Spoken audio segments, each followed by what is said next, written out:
After 32 years of marriage, my wife looked me dead in the eye and said she wanted an open marriage. I smiled, nodded, and said, "Okay, let's talk about terms." Then I introduced her to my lawyer. "Folks, Uncle Mickle here. And before you jump to conclusions, before you pick sides, before you tell yourself you already know how this story ends, slow down. Sit with me for a few minutes.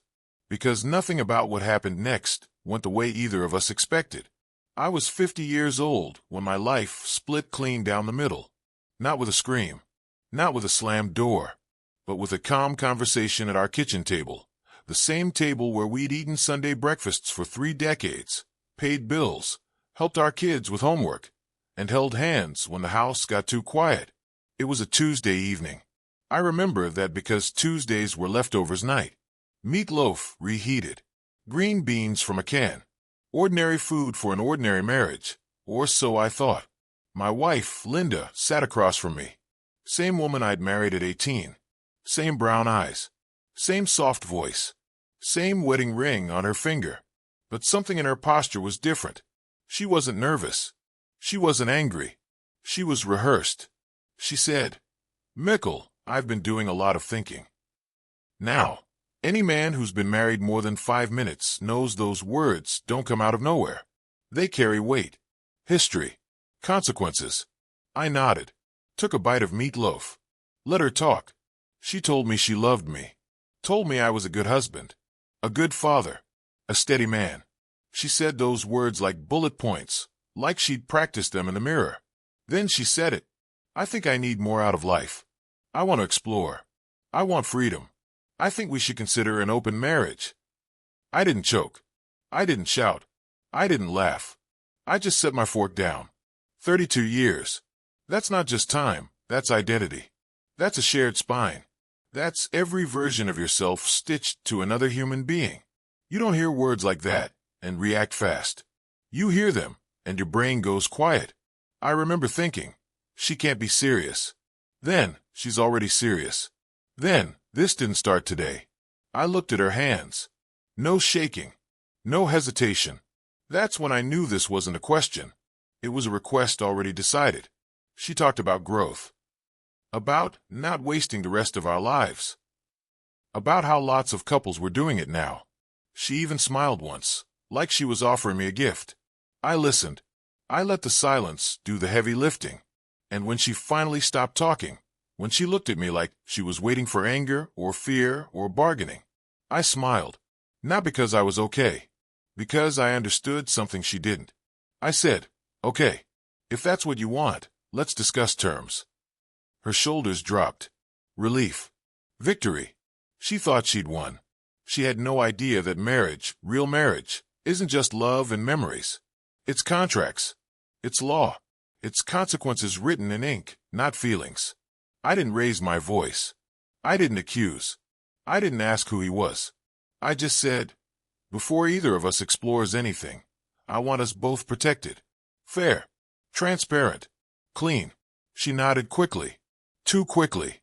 That's when I stood up, walked to the hallway, and picked up my phone. And that's when her face changed. Because I didn't call a friend. I didn't call a therapist. I didn't call our kids. I called my lawyer. And in that moment, before a single paper was signed, before a single truth was spoken, I watched 32 years of certainty drain out of her eyes. That's where this story really begins. And if you think you know where it's going, trust me, you don't. Before all that, before lawyers, before terms, before silence became louder than arguments, there was a life that felt solid. I want you to understand that. Linda and I weren't one of those couples always fighting. We weren't dramatic. We didn't throw dishes or sleep in separate rooms. Our marriage was quiet, predictable, worn in like an old leather chair that still holds your shape when you stand up. We met young. Too young, some people said. 18 years old. Both of us thinking love was enough to carry anything. And somehow, for a long time it was. We built a life the slow way. One paycheck at a time. One used car after another. We raised 2 kids in a house that never had matching furniture, but always had food in the fridge. I worked. She worked. We took turns being tired. Friday nights were pizza nights. Sundays were family dinners. Vacations were modest, road trips, budget hotels, photos taken by strangers in parking lots. Nothing glamorous. But it was ours. And I believed in it. Fully. I believed marriage wasn't about constant happiness. It was about choosing each other on boring days. On sick days. On days when you didn't recognize the person in the mirror anymore. Linda and I had routines that felt permanent. Morning coffee together. Evening TV with our feet touching. We didn't talk much during those shows, but we didn't need to. Silence didn't scare us. Or so I thought. Looking back, I can see how proud I was of that stability. How I wore it like armor.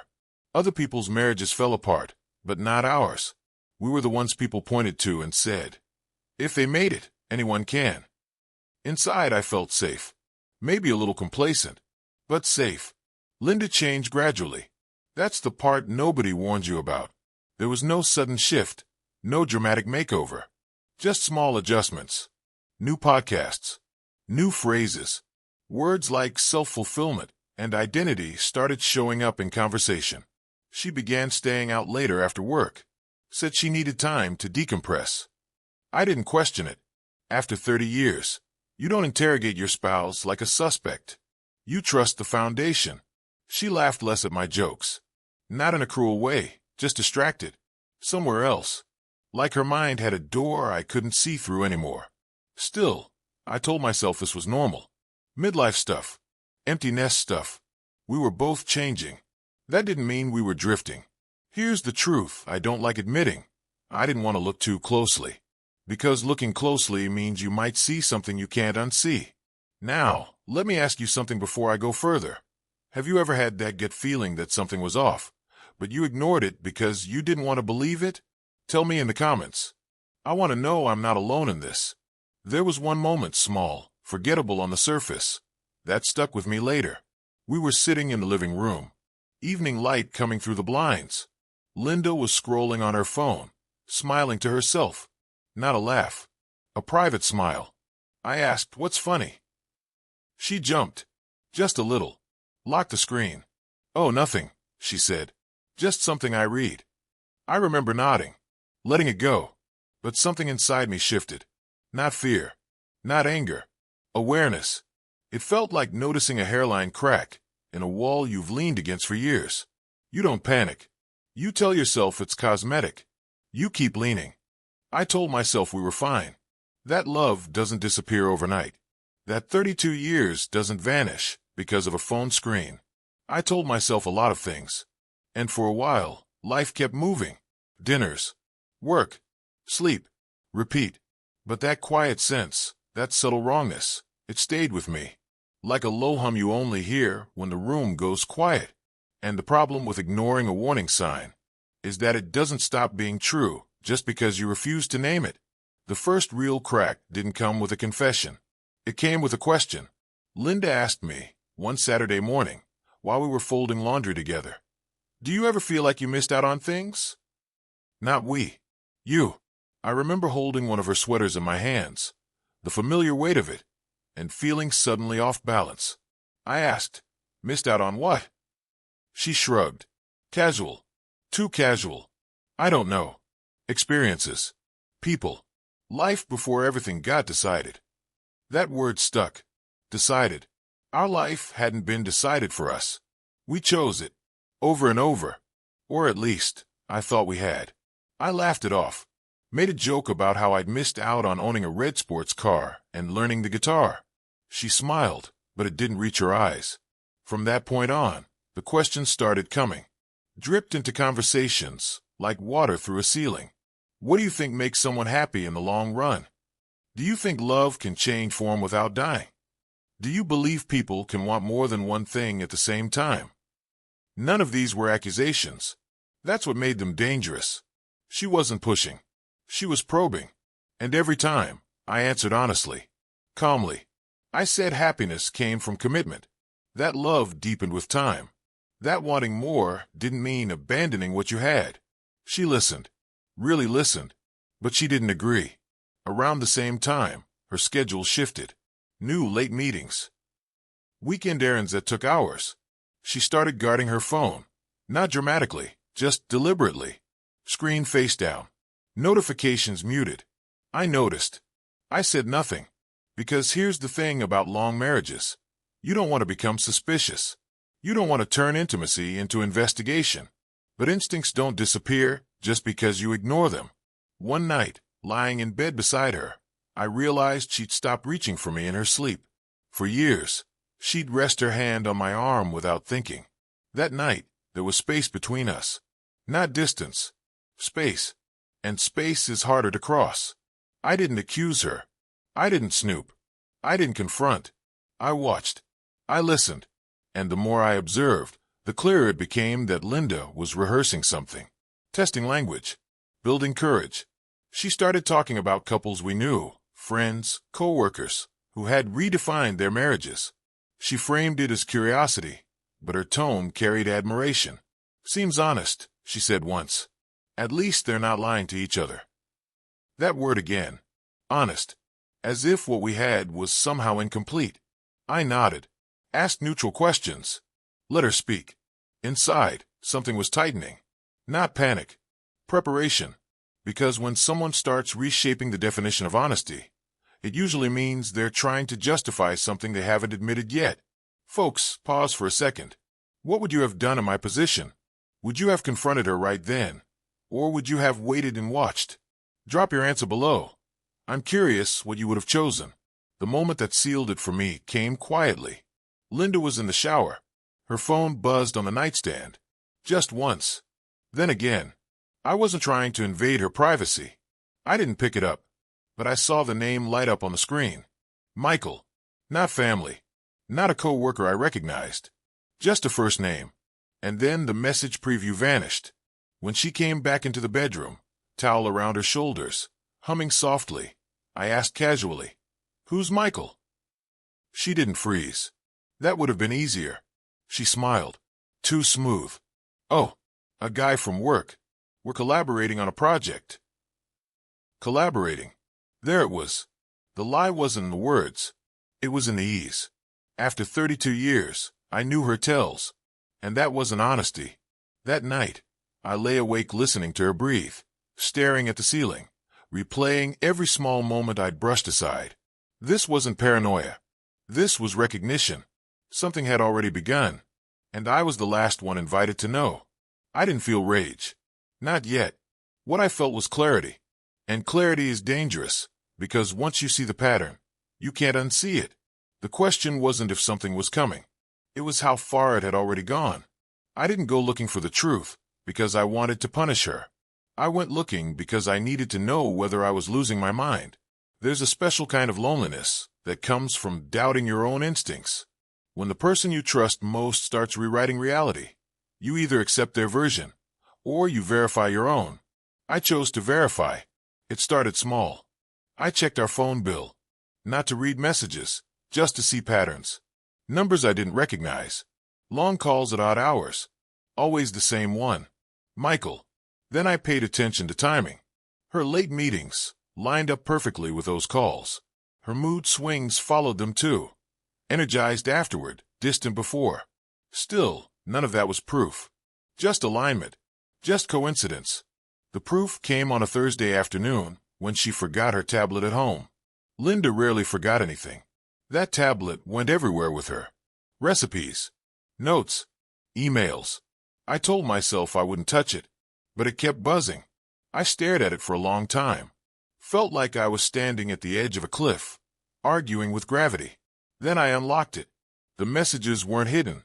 That's what hurt the most. No passwords. No secrecy. Like she wasn't even worried anymore. They weren't explicit. No graphic photos. No crude language. They were worse. Inside jokes. Compliments. Long paragraphs about connection and being seen. Late-night messages about dreams, regrets, what-ifs. Emotional intimacy. The kind that takes years to build and minutes to give away. She wrote to him the way she used to write to me. Thoughtful. Open. Vulnerable. And then I found it. A message from her. Sent 2 weeks before the open marriage conversation. I hate feeling like I'm betraying him, but I can't pretend this isn't real anymore. There it was. Not curiosity. Not theory. Not exploration. Betrayal. I sat on the couch with that tablet in my hands and felt something inside me collapse. Not loudly. Not dramatically. Just quietly. 32 years didn't flash before my eyes. That's not how it works. What came instead were small, ordinary memories. Her laughing in the kitchen, holding our newborn, squeezing my hand at funerals. Moments I believed were ours alone. I need you to understand something here. This wasn't just betrayal. This was my whole life crumbling. Have you ever been blindsided like this? Someone you trusted completely, just destroying everything? Share your story below if you've been there. Let's heal together. I didn't confront her right away. I kept reading. They talked about boundaries, about guilt, about how she didn't want to hurt me, but also didn't want to deny herself. Michael encouraged her, reassured her, told her she deserved happiness. And then I found the plan. They weren't sleeping together. Not yet. At least, not physically. But they were preparing. She told him she was going to talk to me soon. That she wanted to do this the right way. That opening the marriage would make it ethical. Ethical. As if reframing it could cleanse it. I put the tablet down. Carefully. Like it might shatter if I moved too fast. When Linda came home that evening, I kissed her hello. Asked about her day. Ate dinner across from her like nothing had changed. Because everything already had. Later that night, lying beside her, I realized something that scared me more than the betrayal itself. She believed she was being honest. She believed she was doing the right thing. And when someone convinces themselves of that, they don't feel remorse. They feel justified. That's when the sadness finally hit. Heavy. Suffocating. Not anger. Not yet. Grief. For the marriage I thought I had. For the man I'd been inside it.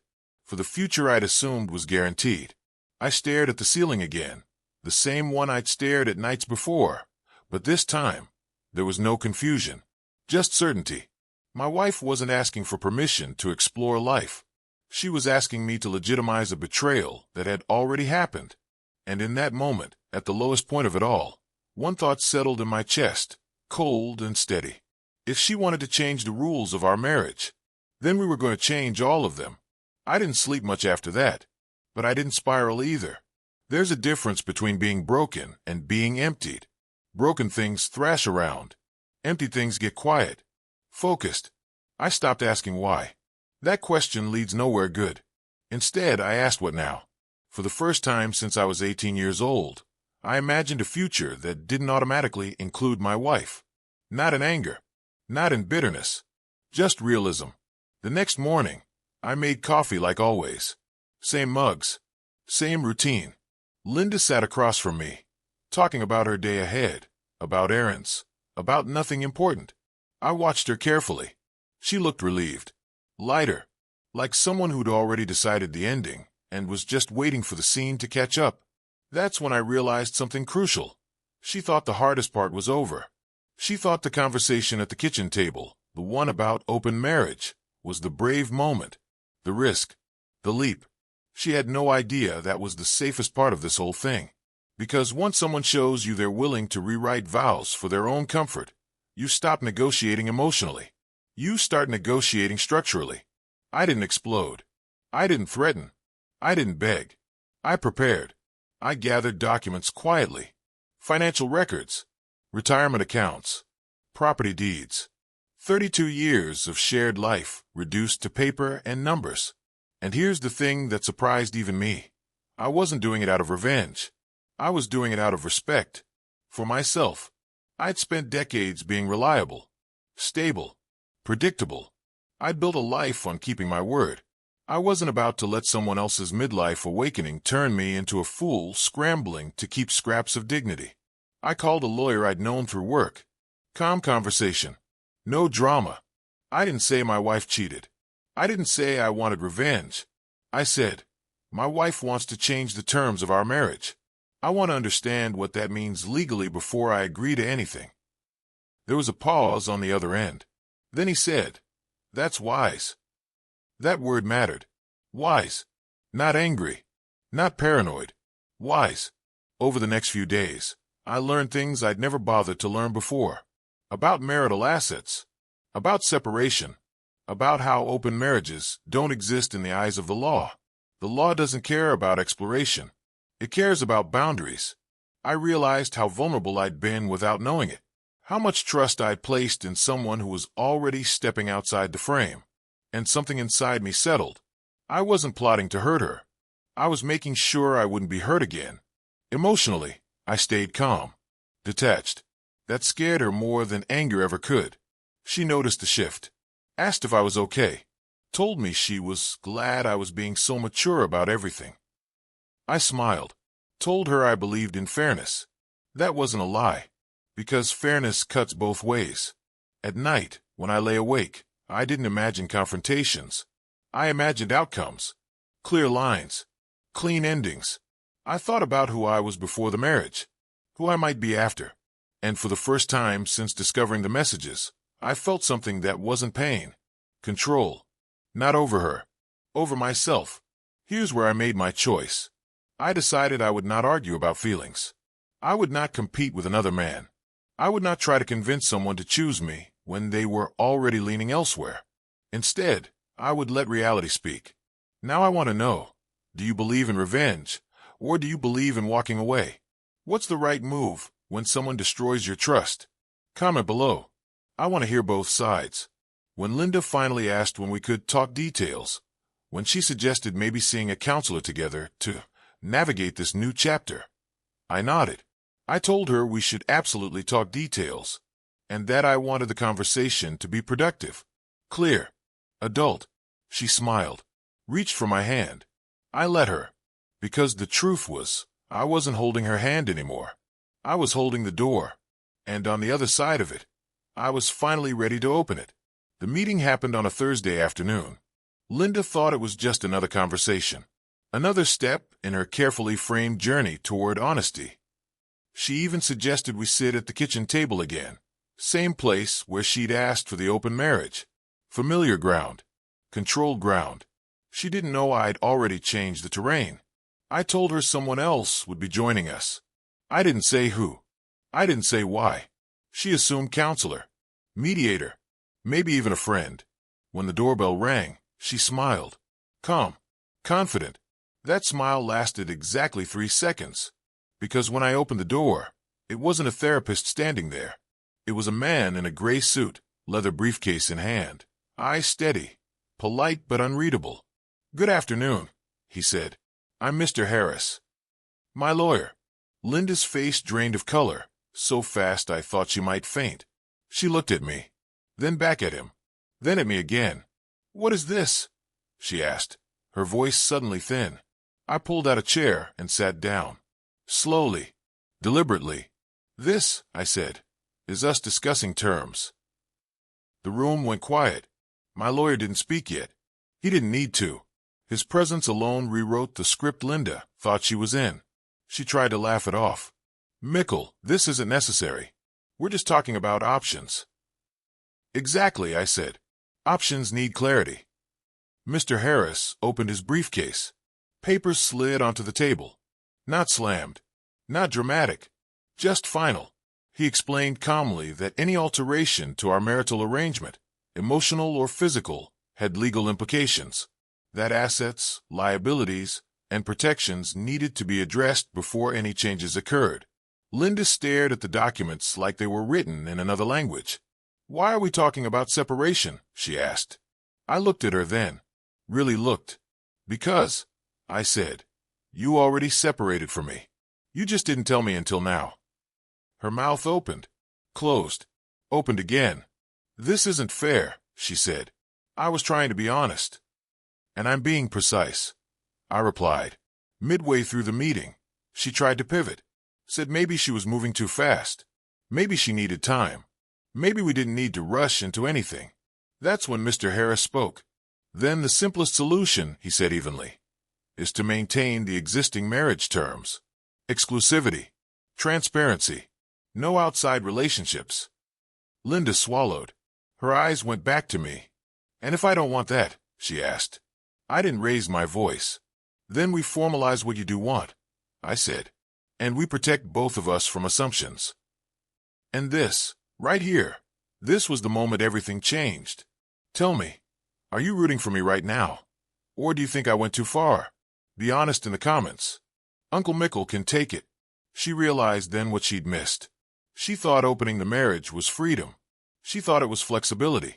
She thought it was a soft landing. What it actually was a door. And doors swing both ways. The papers outlined clear boundaries. Financial separation if emotional or physical lines were crossed. Asset protection. Exit strategies. No gray areas. No fantasy. Just reality. Linda's voice cracked. She asked if I was threatening her. I shook my head. I'm respecting myself. Silence filled the room again. Heavy. Thick. She looked smaller somehow. Not because I'd humiliated her, but because the illusion had collapsed. The illusion that she could have everything without cost. The lawyer packed up his papers. Stood. Take your time reviewing, he said. But understand, once lines are crossed, there's no pretending they weren't. After he left, Linda sat there, staring at the table. This wasn't how I imagined it, she whispered. I nodded. It never is. I stood up. Felt steady. Clear. I didn't bring him here to punish you, I said. I brought him here so you'd understand that I won't be rewritten quietly. She didn't respond, because for the first time in weeks, maybe months, she understood something crucial. She hadn't been in control, and neither had I. Until now. I walked out of that kitchen knowing one thing for certain. Whatever happened next, it would happen on my terms. Not the peaceful kind of quiet. The kind that settles in after a storm, when everything is soaked and you're not sure what's still standing. Linda moved through the house like a guest. Careful. Distant. She didn't bring up the open marriage again. Didn't mention Michael. Didn't argue. That told me everything I needed to know. When fantasies collapse, people either fight to rebuild them, or they retreat. She retreated. We slept in the same bed for a while, but it felt symbolic more than intimate. Two people occupying shared space, not shared life. No touching. No pretending. I spent time alone. Long walks. Long drives. Letting my thoughts stretch out without interruption. I didn't feel victorious. I didn't feel cruel. I felt tired. Tired in a way that only comes when you stop carrying someone else's emotional weight. Eventually, she asked to talk. She said she felt embarrassed. Exposed. She said she hadn't realized how serious the consequences could be. She said maybe she'd confused curiosity with dissatisfaction. I listened. I didn't argue. Didn't correct her. Didn't comfort her either.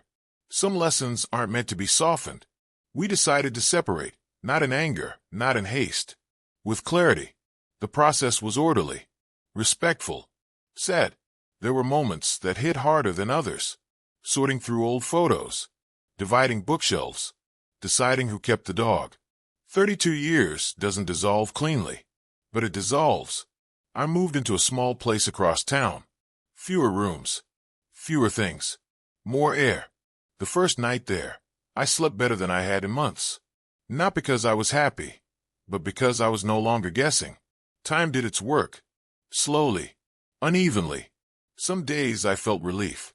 Other days grief crept back, and when I least expected it, at the grocery store, in a song, in the smell of coffee. But underneath it all was something new. Stability. My own.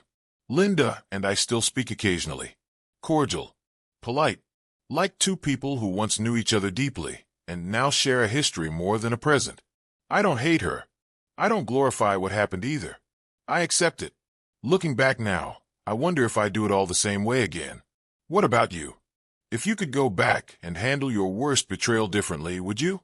Or was the pain necessary to become who you are now? Let me know below.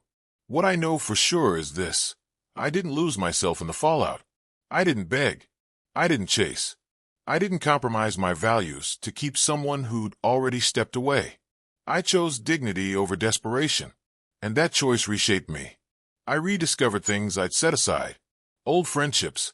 Old interests. Silence that felt restorative instead of empty. Life didn't get louder. It got clearer. I learned that peace doesn't come from holding on. It comes from letting go at the right moment. And that moment for me, came not when she asked for freedom, but when I gave myself permission to stop pretending everything was fine. The marriage ended, but I didn't, and that mattered more than I ever expected. There's something nobody tells you about betrayal. It doesn't just break trust with another person. It forces you to renegotiate your relationship with yourself. For a long time, I thought being a good man meant enduring, holding steady, absorbing discomfort so others didn't have to feel it. I thought loyalty meant silence. I was wrong. Real integrity isn't about how much you can tolerate. It's about knowing when tolerance turns into self-erasure. What my wife asked for wasn't wrong because it challenged tradition. It was wrong because it asked me to participate in my own dismissal, to smile while my place in my own life was quietly reduced. And I refused. Not with anger, not with cruelty, but with clarity. I didn't destroy her. I didn't expose her. I didn't seek revenge. I simply stood still while she tried to move the ground beneath my feet, and I let the truth do what it always does when it's allowed into the room. It shows the cost. So here's my final question for you, and I really want to hear your thoughts. Is it better to forgive and move on, or to make sure they understand exactly what they lost? There's no wrong answer. Drop it in the comments. If you're listening to this, and you're in the middle of something similar, if someone you love is asking you to accept less than respect, know this. You don't have to shout to be strong. You don't have to threaten to be firm. And you don't have to abandon yourself to keep someone else comfortable. Sometimes, the most powerful thing you can do is calmly introduce consequences. So that's my story, folks. If it resonated with you, go ahead and hit that like button, subscribe to the channel, and tell me in the comments where you're listening from. I want to know how far Uncle Mickle's voice travels. Self-respect isn't loud, but once you choose it, everything else finally falls silent.